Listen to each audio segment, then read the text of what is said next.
We're now going to open it up for some questions from the audience, and then have a workshop for you to discuss the thoughts that hopefully have been percolating as a result of today's presentation. So I'm going to hand over to Dr Jude Walker, who will facilitate this part of the morning. Hi everyone. Those of you who know me know that we couldn't let an event go past without me poking my nose in at some stage. The idea of doing this was to start to look at what this phenomenon might mean for the G21 region. And to do that, we wanted this first event to be a fairly broad view of the different aspects of the gig economy. Because the gig economy is neither good nor evil in itself, it's how it's applied and used that makes it that way. And I'm sure you'll agree that our speakers have given us quite a broad range of looking at the way the gig economy does work, the pros and the cons of it. I'd really like to invite our speakers to come back up here so that we can have a chance to put some questions to them. From your experience in working in this area, what do you think the main issues are that need to be addressed to maximise the opportunities for people, but to also put in place protections? So whoever has a thought, what are the main issues? This one's on. Hello. Yep. From our perspective, I think one of the most important things is people coming through our courses is they get in the gig economy, they have support. I think one of the issues we see is that there's support around for people, whether it be through ourselves from a mentoring basis or other people that they can talk to, friends. State government, I know, offer support in terms of mentoring. Sorry. It's good. So I would see that as important. In terms of obviously mental health is also another issue that I see as being important, that we have some support mechanisms around that, because going into business can be pretty lonely at times and it can be quite stressful. So I think it's important that those considerations are taken into account. Yeah. All right. Are there particular strategies, Wayne, that you think that this region could put in place to address those things? I think one of the obviously people having their local doctor that they can go to and having those support mechanisms around that I know exist in the community, and they make use of those. I think one of the other things, and I know the state government were doing something around, I know with business plans in terms of allowing people to have a balance in terms of making sure that exercise is a part of their business, and we stress in our course that, you know, make sure that you have time out for whatever you enjoy with your family, or in terms of keeping fit or having a pastime, or etc. So yeah, just those two things. Thank you. Any of our other speakers, what are the big issues? Well, I think the big issue is living wage. We need workers to be able to have a wage that they can live, that they can feed their family, and they can have some expenditure to spend around the community as well. So look, workers have to be able to earn a wage. And if they're not earning a wage to survive, or they're struggling to make ends meet, the workers aren't going to advance, families aren't going to advance, and the community's not going to advance, businesses aren't going to go well. So we have to address the living wage. Right, and a universal basic income is the topic of discussion around the world. A number of countries are trialling different types of universal basic income, and that's certainly something we want to explore further in one of the upcoming workshops. Anybody else? So I'd probably reinforcing the point. For me, it's education. It is networking. It'd be interesting. Do you guys do an alumni? Because I think something like that would be really useful. The people that have gone through the course that are talking to the new people. So it is that it can be. One of the things in small business is you can look at your navel. If you look at your navel long enough, you convince yourself it looks good. It's great having networks to talk to, which include other people in the same area. It includes talking to people coming through it includes talking to people. So it's that whole education. It is we also know the economy is a moving feast. So the more you're networking, the more you're understanding how things are changing, and so you're adapting. That came through as well. So I think it's that whole education, networking, keeping up to date. finding out what's going on. And that can be done in an incredibly informal way. There's an advanced fibres clusters being set up in Geelong, and we're just talking about, sort of coffees and presentations. It doesn't need to be anything flash, but I think as long as you're out there keeping up to date, keeping your networks going. Any other comments, Sue?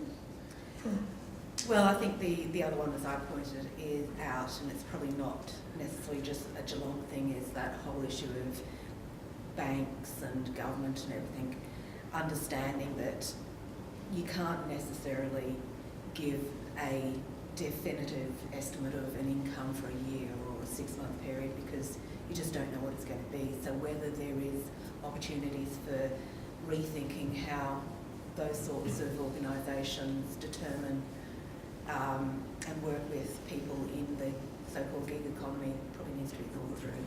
All right. And we see that as a problem. The same sort of thing, we get that also. People trying to guess what their income will be coming in terms of having a reporting about that. So we see that as a bit of an issue too. All right, so the infrastructure again is something we want to explore in one of the upcoming workshops.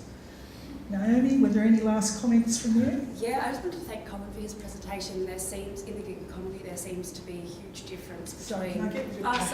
softly spoken. A huge difference between the people who are educated and have a skill set to offer versus lower skilled workers who are more vulnerable to being exploited. So I think with the way that technology and our economies are going, that there's going to be less and less of those jobs, that a lot of effort needs to go into bringing up the skill set of those people. Yeah, yep, and certainly the financial insecurity is really difficult of the gig economy as well. Yeah. Thank you. All right, do we have any questions from the audience for our speakers? You knew it was coming, yeah. So quick statement, young worker, uni student, lover of smashed avocado. But, I can count on one hand, one finger, a couple of fingers, the number of people my age in secure employment. And this is impacting on our mental health. We don't have hope. A lot of people my age do not have hope for the future. So I want to thank Colin and I want to thank Maeve. So I got a lot out of your presentations.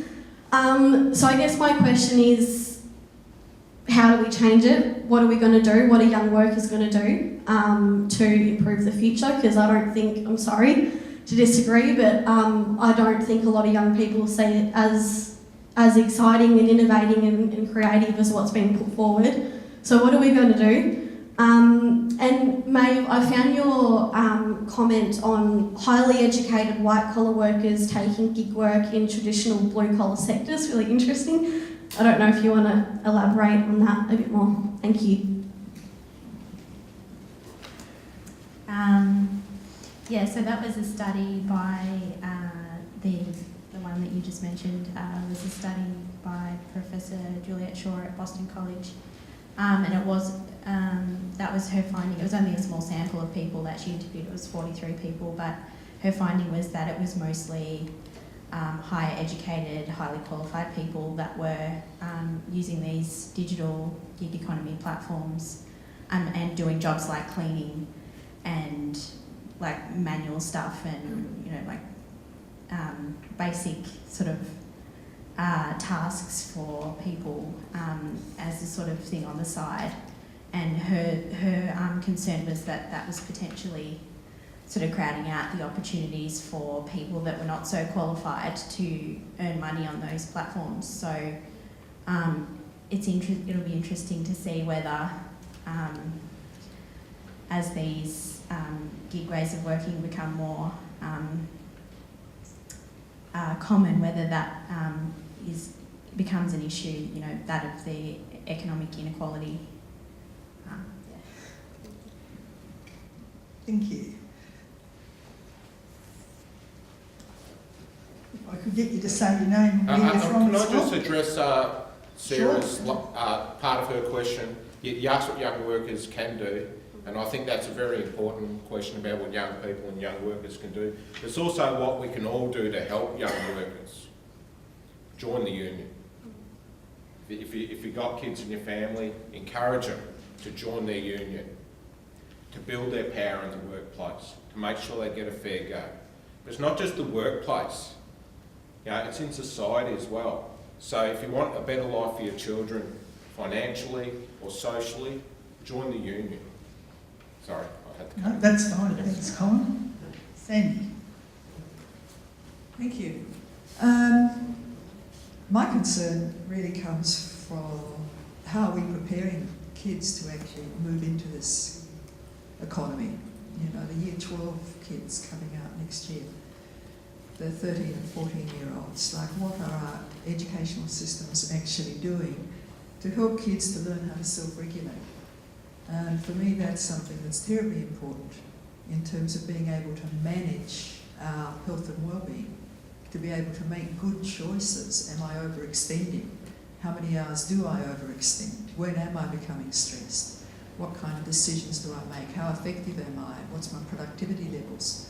Really starting to read themselves. Little kids, 4 and 5, can start, you can have these kind of conversations with really little kids in a very simple, basic way, but throwing them back into themselves is the step from piling on all this external information.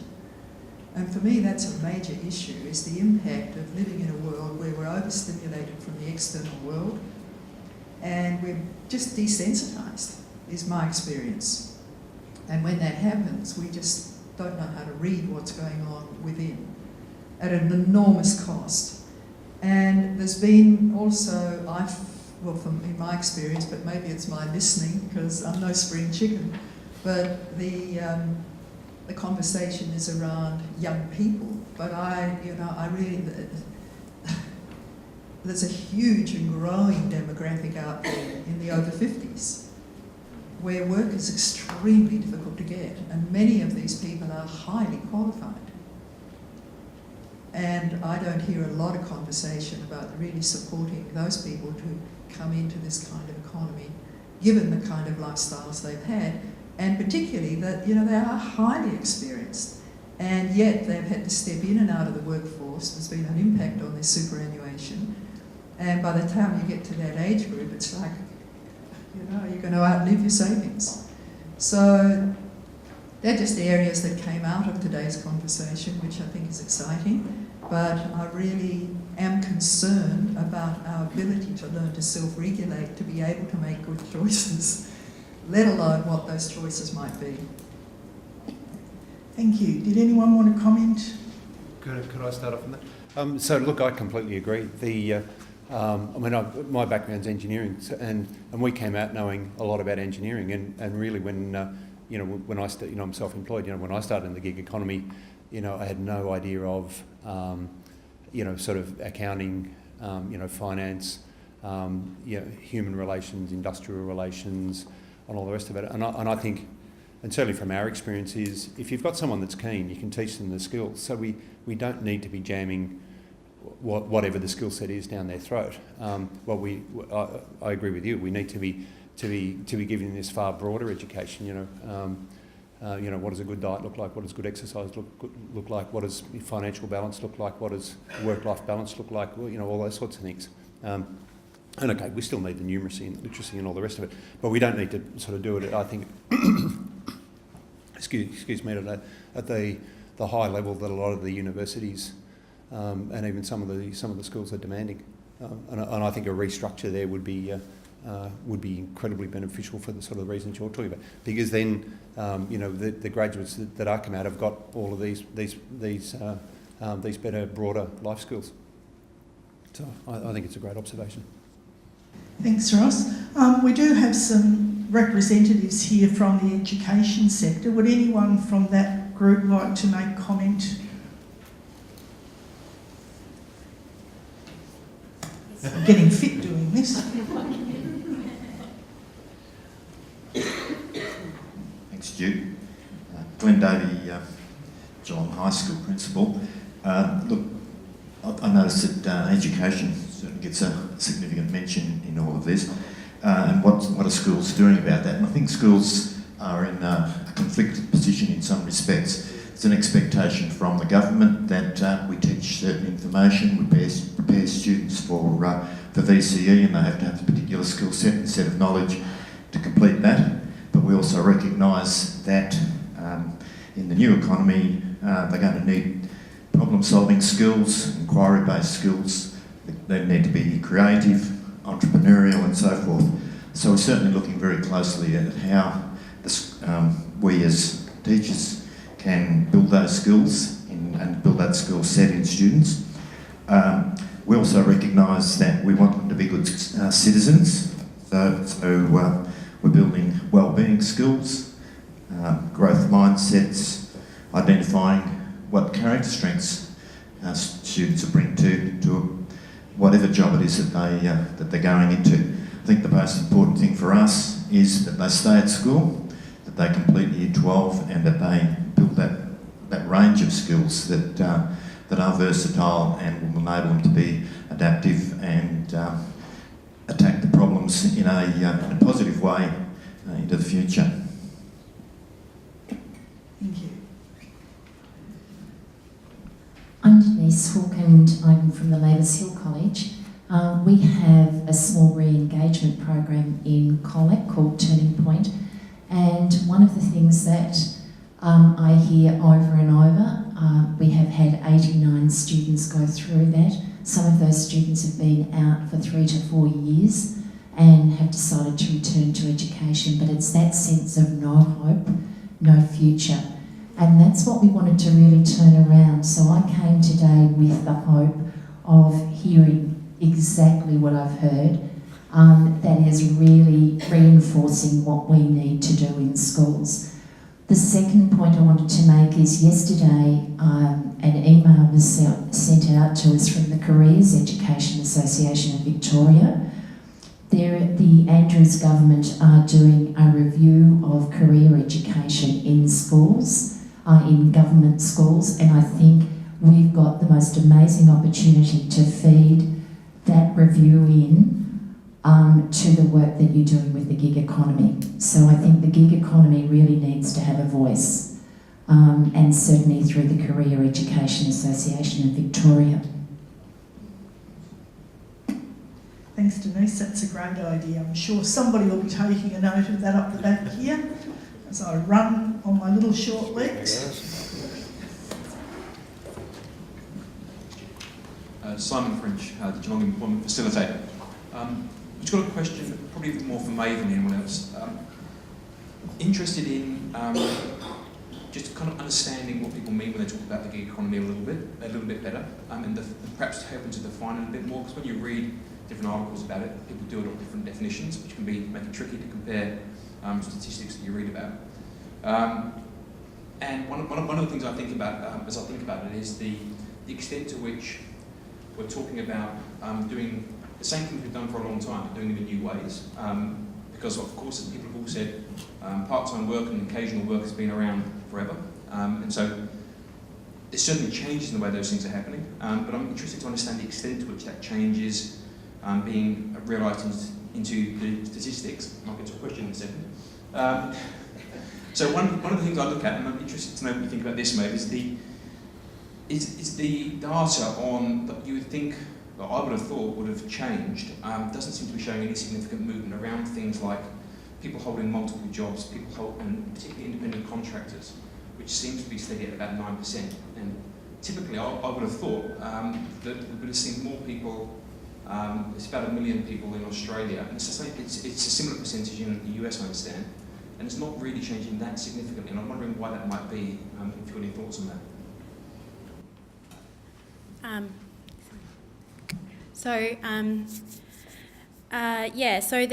There is there's a lot of discussion, a lot of literature out there, obviously, around this term, the gig economy, and some people call it, like for instance in the US, I think they tend to call it the sharing economy, but then other people call it the collaborative economy, on-demand economy, etc. From what I can gather is, as you say, like there's not necessarily like it's not necessarily like a quantitative thing at the moment. It's not like there's been this massive jump in the level of contractors, but I think the reason that we're seeing the emergence of this discourse at the moment is that, from what I can see is that there's been a real push by industry to get this term into the mainstream, because obviously their interests are probably in promoting this discourse and getting people to start talking about the changing nature of work. And sorry, what was the? What I was really wondering was just so the statistics seem to be pretty consistent since about 2000. 9% of the workforce have been independent contractors, and I'm wondering what shifted. It's quite kind of because I've been looking to see what in the data might have shifted to indicate where this is coming from, what pushes, and I would have thought that number would have shifted, and it hasn't. I was wondering if you had any thoughts on why. Yeah. I don't know if there might be someone else that's better. I might jump in there as well. I think one of the problems is that exact thing about definition. And do people see themselves as independent contractors, or do they see themselves as casual workers? So, I mean, I think Shanti mentioned earlier she wouldn't have described herself as a gig worker, but now she thinks she is. So it's about what are the definitions, how do we standardise those definitions, and how do we actually start to collect meaningful data on it, because you're exactly right. Actually understanding how much penetration this type of work has is almost impossible. You know, we've got variations from 4% to 30%. What does that mean? I guess one of the big things from our point of view is the penetration of that type of work into the more traditional industries where it hasn't been a factor in the past, such as manufacturing, engineering, those areas. But maybe that's something that we could think about as a region is, how do we define it? How do we get people to understand those definitions, and how do we collect the data that'll help us make sophisticated decisions about the way forward? Can I just also say, I think part of that is also including people like myself who are solo business owners, in the sense that I never think of myself really as a contractor, but every person that actually is a solo business owner, in a sense, is a gig worker as well, because and we're probably not being included in some of those statistics at the moment because we're included as a small business owner as opposed to a gig worker. So it might be the need to start looking at that as well, the micro business sector. Yeah, and you think about things like the census. There's no facility in the census to say I hold multiple jobs. Sorry, heading into the wrong room. Making my exit ungracefully. Hi there, I'm Sophia Weitzel. I'm the founder of Co-Club, which is a new regional co-working collective. So we just had an event last week, and some of you will see these maps that I've dotted around. I only brought 40. So this is the first time we've been able to put together a map of all of the co-working spaces in the region, and it's growing. So there's 16 opportunities. My question is actually, will a call for support in some ways, because I see the co-working spaces, and so those of you who don't know what that is, it's where people get together to work and collaborate. And this is one of the best ways for people, as I would see, coming out of the NEASE program, or anyone is part of the gig economy. This is where the opportunities actually happen. It's how people get to meet and connect and offer each other work and just connect in and get that confidence level, that mental health push as well. So working on your own is just not a winning game. So as part of Co-Club, one of the things that's coming apparent to me now is that we should have a program that makes it possible for people coming out of NEASE, people who don't have the money to pay for Co-Clubs, to actually be supported to at least get going for 3 months, 6 months. So I'd really love to know anyone that has a program, a budget, anything like that would want to support vulnerable people. Just had someone point it out, thank you. Vulnerable people to be a part of the co-working culture. It's also, it came up last week at our event, of having teenagers and young people come who might not be included in the digital economy, or might not have access to computers or even someone to do their homework. So there's a lot of people who could benefit from this community, this infrastructure that's predominantly provided by small business owners who don't have a lot of money themselves. So it's not necessarily something that can be provided free. But if it can be sponsored, or if it can be provided by the government or by any program that has a stake in making sure this region thrives, I would love to hear from you. So I'm sure you guys might have some ideas, but I just throw it open up here. I'd love to make that happen. because I think would be an enormous asset and would make a huge difference to this community, and I'd love to see it happen. Who's... Wayne, would you like to comment on that opportunity for people coming out of a NEST program? Yes, thanks for that. Excuse my voice again.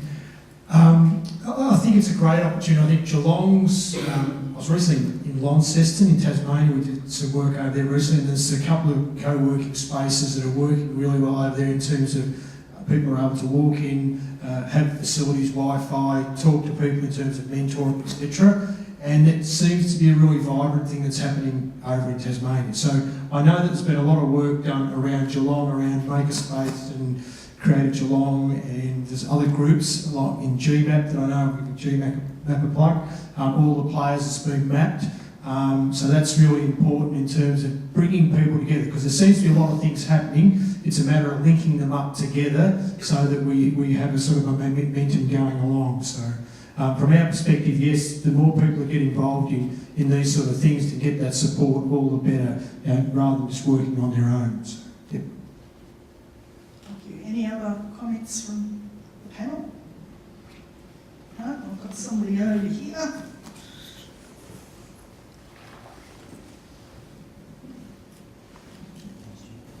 Yes, Chris Goy from Skilling the Bay. Just an observation firstly, one of the things that we believe really underpins the transition of the Geelong economy to a smart, knowledge-based economy, and therefore bringing along all of our community to achieve better standards of living and so on, is the notion of STEM, science, technology, engineering and maths, or STEAM if you throw in the arts and the creativity. So a huge thrust of what we've been trying to do is to ensure that our young people, as they're coming through, don't miss out on those essential generic skills. And I noticed that STEM hasn't been discussed yet in today's discussion. I'd be very interested to hear any feedback from our presenters in that regard. I didn't discuss it because it goes without saying. Yeah, and certainly, and it's, some people in this room know it's one of my soapboxes that I stand on, especially STEM with girls. We know we're not engaging young people in that STEM area. If anything, I think the numbers are going down slightly. Is that right? Yeah, which is it's crazy. And certainly the Geelong Tech School, I think it's a great. Is potentially a great avenue to try and excite kids about that STEM area. Whatever we can do, wherever we can do it, whoever can do it, it's just a no-brainer. It's just got to happen. Any other comments from the panel?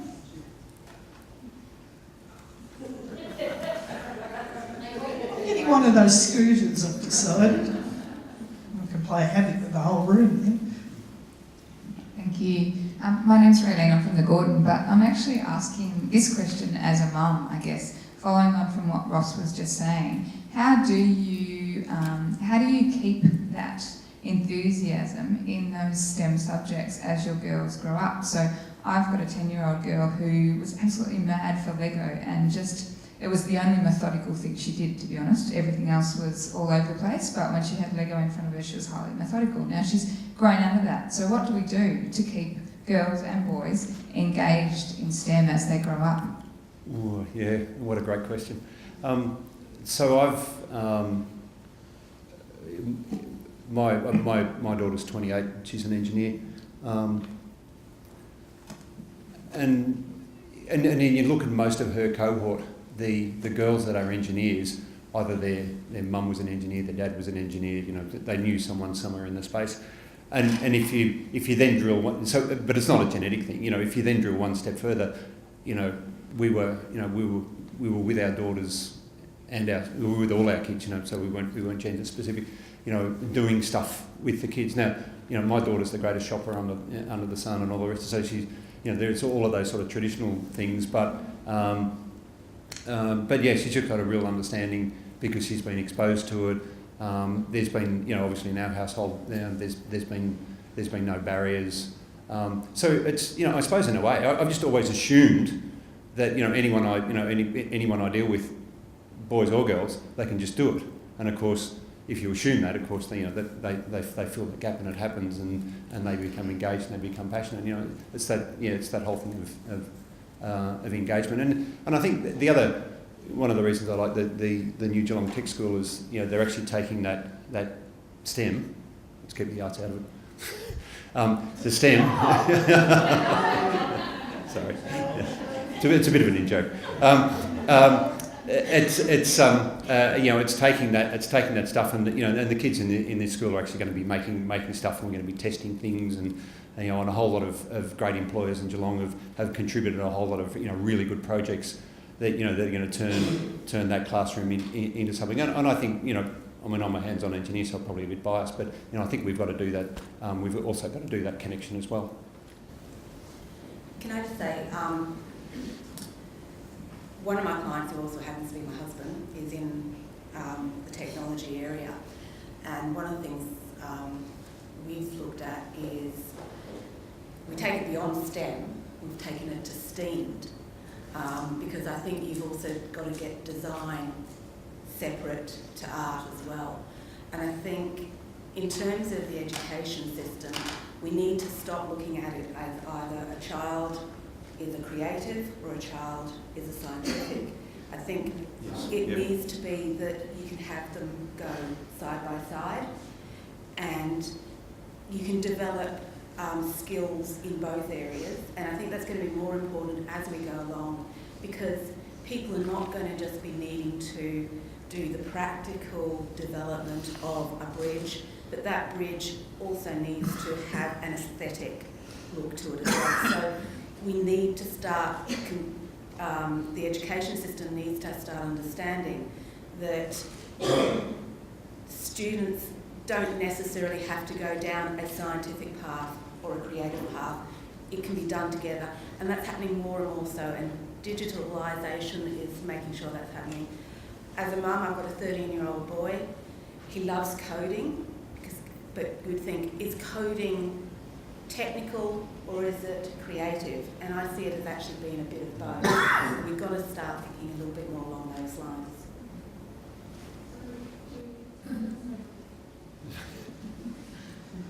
Okay, I want everybody on this side of the room who wants to say something to put their hands.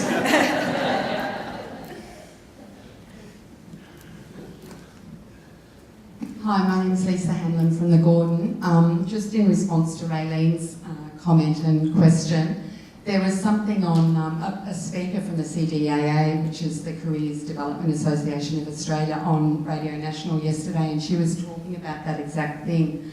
And it probably weighs into the CEAV and the state government reviewing the careers situation at the moment.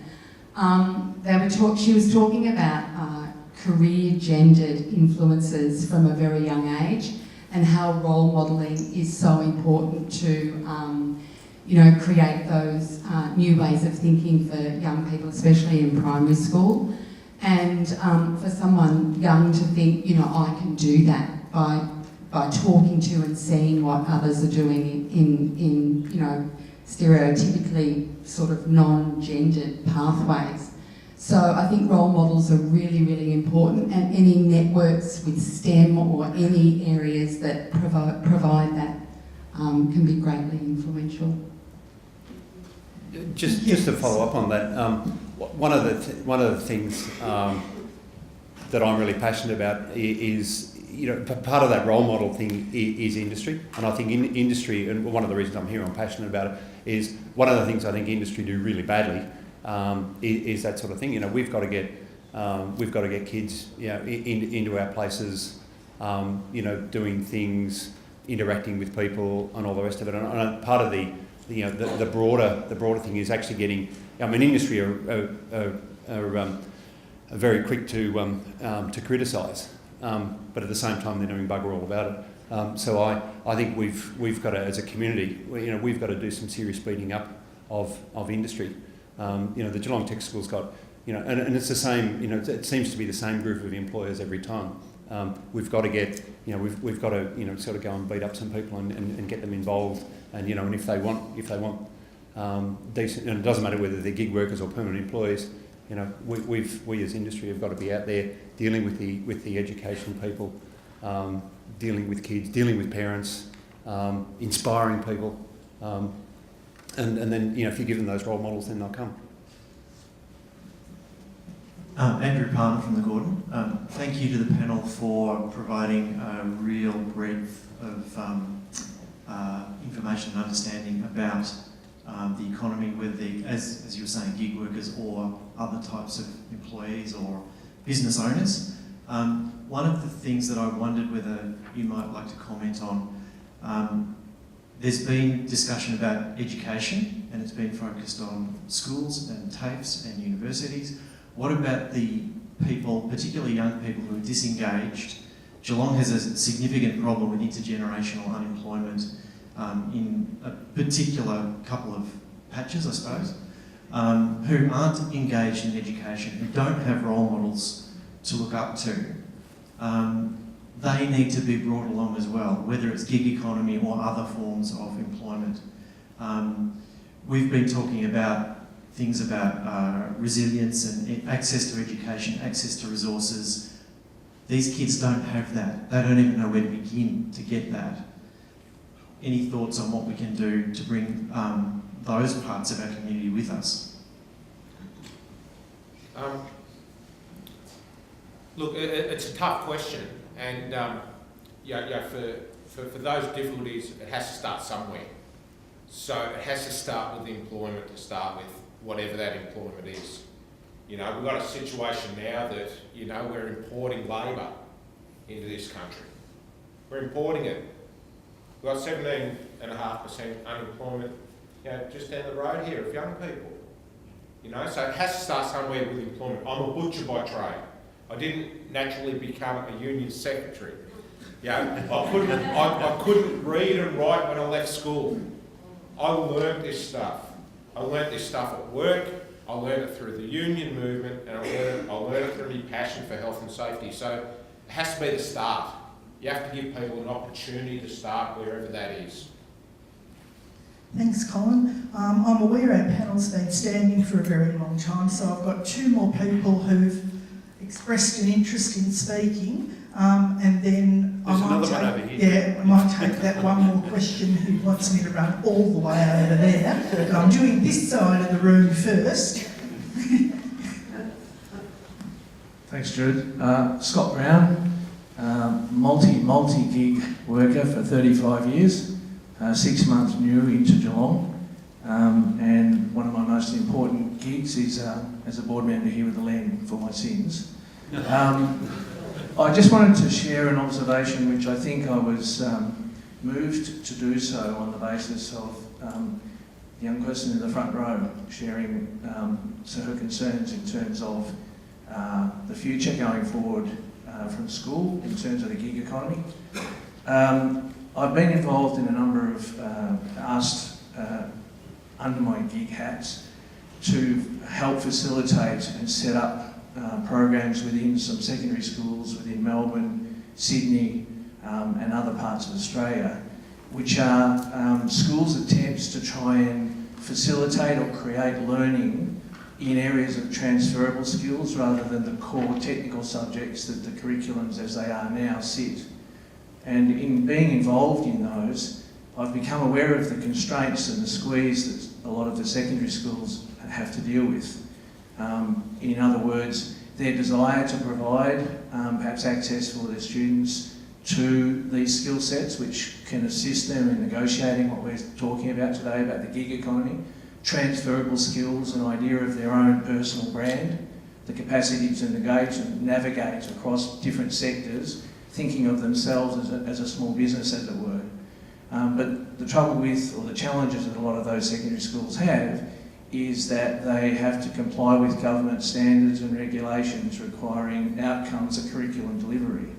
So the reason I thought I would share that is that I think we as a community, by coming together with this, can develop ways that we can work with the schools, with and without and around the constraints that they deal with in the meantime, because changing government regulation, getting the government to change the infrastructure and the systems that have been in place for a long, long time is likely to be a slow journey. So in Geelong, for instance, we have the Upstart Entrepreneur Program, which is offered to secondary school students and their teachers. And one of the primary objectives there, regardless of whether it's about tech startups or not, it is really encouraging young people to think about themselves as a commodity, as a value proposition, to think about their future going forward and to take responsibility for that themselves, and to develop a type of thinking which would enable them to walk forward into this gig economy ecosystem much better. So that's an extra curriculum system that's been set up as a non-profit. And so 7 or 8 schools actually are involved in that now. It started with just St Joseph's. So it occurred to me that in the meantime, while we advocate and try and persuade government to actually change the curriculum, and schools are constrained because they can't cut out some of their existing curriculum in order to incorporate some of this really valuable stuff we're talking about, there might be other extracurricular systems like Upstart and similar that we can add to the school system to encourage and give our students and youth access to these skills. Thank you, Scott. All right. Very patient man here. Thanks, Jude. Ken Stewart, I'm assistant principal at Geelong High School and responsible for student wellbeing. I guess it's a complex issue and no one's going to steer away from that, but we're in the 3219 postcode and a significant number of our students come from severe disadvantage. We get equity funding based on student family occupation, and so the issues that were raised previously, that young people who come from families that are struggling, those students aren't the students we're talking about here who are going to go into the gig economy.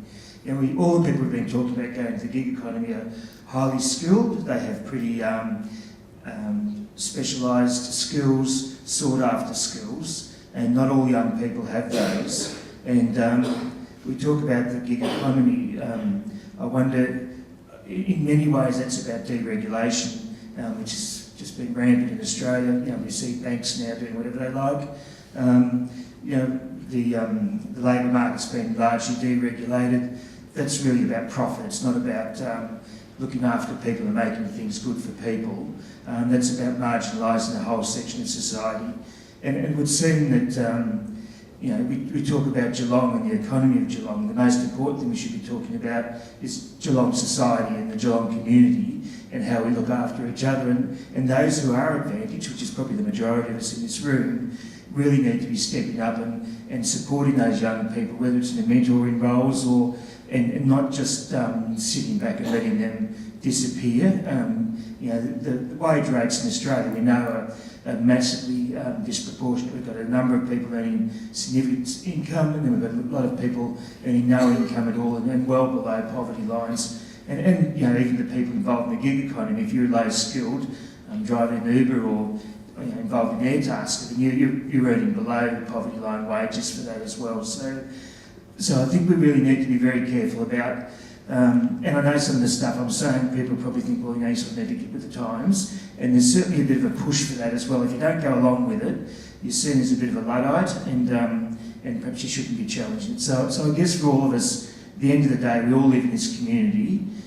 We want all of us to have a share of the community and a share of the wealth in the community, and it's on everyone, whether it's a business, whether it's an educator, whether it's a parent, for all of us to make sure that we don't leave people behind.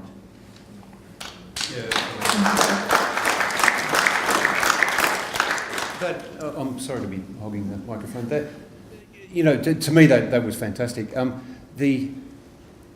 I'm not putting a negative spin on this, but just from our point of view, we've had a lot of disadvantage. My workshop manager is really passionate about it and supported by the rest of the rest of our business.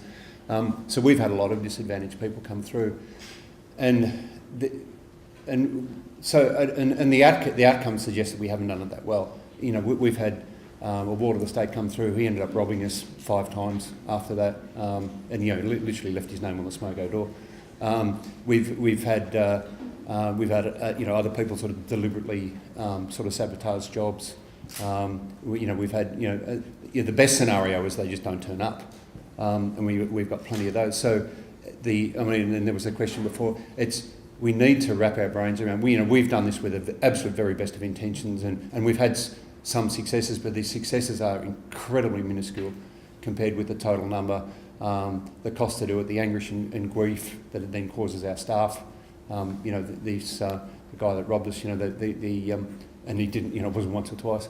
The amount of effort our staff put into this guy, their own emotional effort and their own effort out of ours, which was fantastic. So we do need to capture those people absolutely unequivocally.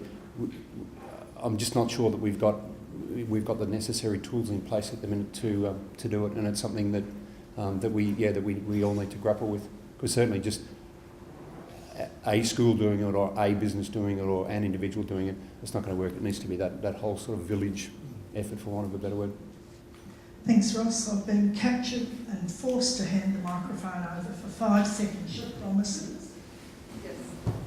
5 seconds plus 1 minute. Just a really quick comment, just agreeing with what Ken said, just about community and that's encouraging that sort of disposition, that sort of attitude amongst young people, because I think my concern with the idea of the gig economy and the types of attitudes that are being encouraged, like resilience, entrepreneurialism, commodification of the self and seeing the self as a business, that's the way to survive, and that's all well and good because we have to survive in this current environment. But backing onto that, we can be community minded in terms of what sort of, if you have to be a commodity, which is a horrible, horrible idea, what sort of commodity do you want to be? What sort of business do you want to see yourself as? Someone that competes, which is the way that we're encouraged to be businesses and to see ourselves. Or do you want to be someone that aligns with other people, works together with other people, and gives back to the community rather than trying to better yourself and become that sort of, that type of success. So, that was just one little 2 cents. Thanks. Thank you. Relief is coming, folks, I promise. Hi, I'm Justin Rowe. I run I facilitate an alliance of organisations and groups who are ready to actually provide employment support for people in disadvantaged communities in Geelong. So I'm right at that coalface of exactly the things you've been talking about, and I'd just like to encourage you, there are programs being put in place by people like state government through the Jobs Victoria Employment Network and other initiatives that are put together to provide the backup support for individuals who are not commodities, to provide for example, firms who are looking to employ people and who are community minded would like to get engaged with people who are from disadvantaged communities. There's all sorts of concerns they have. We deal with youth justice clients, we deal with all sorts of different referrals, and there's programs in place to make sure that those people have all the support they need and the employer has all the support they need to make a new relationship. So we've come to find that the employment actually comes down to relationships. And there's a disturbing trend, I guess, in a lot of media talking about people as commodities and focused on the economy as a self-serving entity. In fact, the economy is meant to serve the people. So that people, the economy is a product of what we do, rather than being something that needs to be served by the way we behave and the way we educate.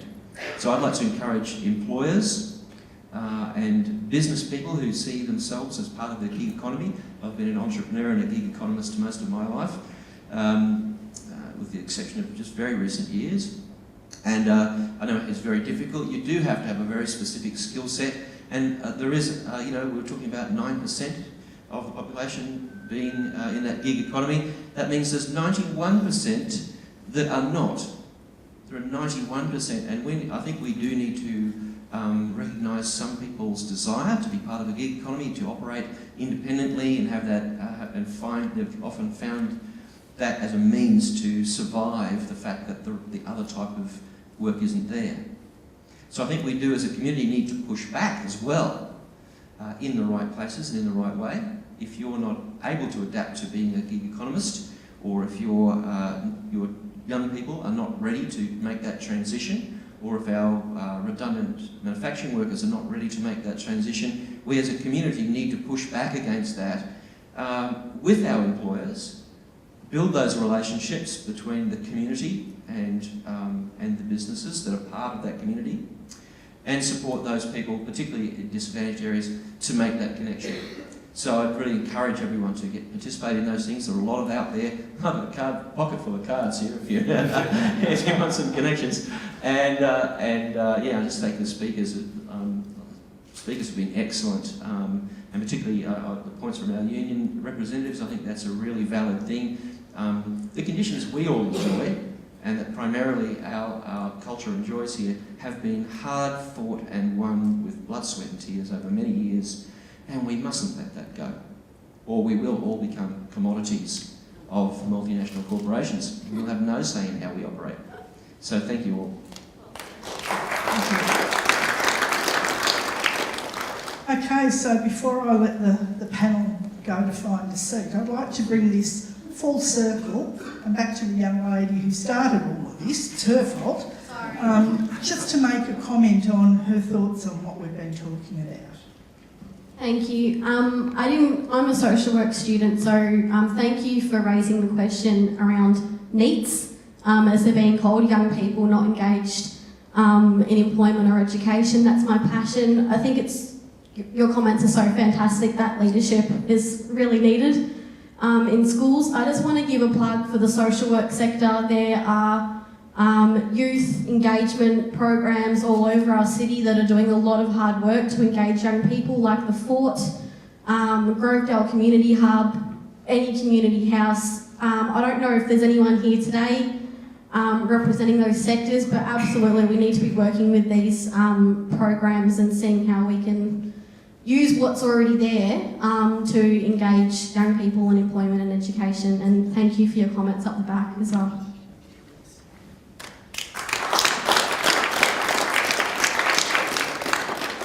Thank you. This has been really terrific from a whole range of points of view. In your program, on somewhere near the last page, we've got a draft of the potential for some upcoming topics around this for the future. Our dates are not set in stone because we're reliant on access to this venue, and the topics may change and certainly change order. So all of this has been really good meat to our discussions around that. Our speakers have all given their time free of charge, and so we would just like to give them, and Shanti, if you could come up as well, a little token of our appreciation for coming along today and sharing their knowledge and wisdom with us and engaging in that conversation. So Helen's the lady with the lute. So if you could all put your hands together and thank our speakers.